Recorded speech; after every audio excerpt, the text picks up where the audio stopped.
I'm delighted now to be part of this One Mind conversation with singer-songwriter, actress, writer, philanthropist, freewheeling woman, Jewel. Jewel, so great to talk to you. Hi. So I want to start at the beginning.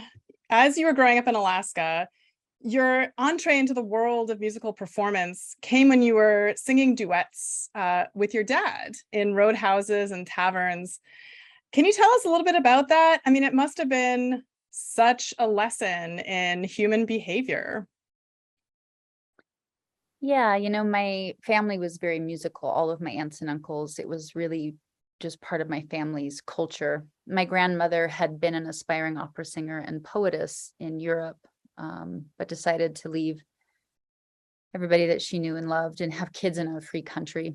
And so she taught all of her 8 children to sing and to write, and it was just a huge part of their life. They didn't have, electricity. It was Alaska before a state.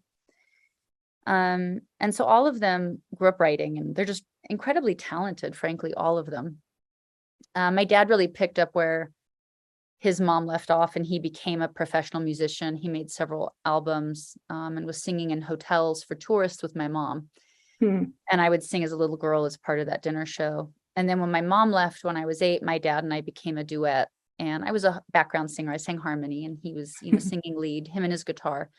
He wrote, and we also did a lot of covers.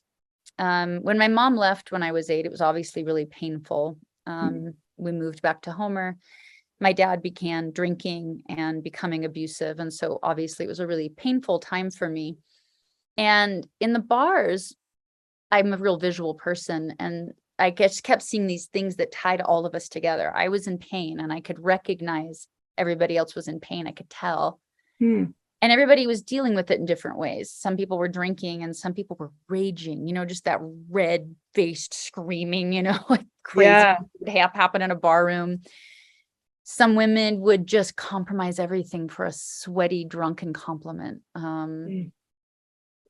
I saw all these ways of people trying to have pain, deal with pain. And I thought it was really odd that we're not taught. I knew I was in so much pain, and I had no idea what to do with it. And I Hmm. could see everybody else was in pain. And it was like, a grain of sand. We weren't making pearls. Hmm. We were just trying to cover this grain of sand, this pain, this wound, with all these things, shoving it down, and it made this mountain. Hmm. And I saw people, in their lives because that mountain was so insurmountable. And so I remember writing in my notebook, you don't outrun pain. Nobody outruns Hmm. pain. And then the buffalo, I had learned, was the only animal that went into the heart of a storm.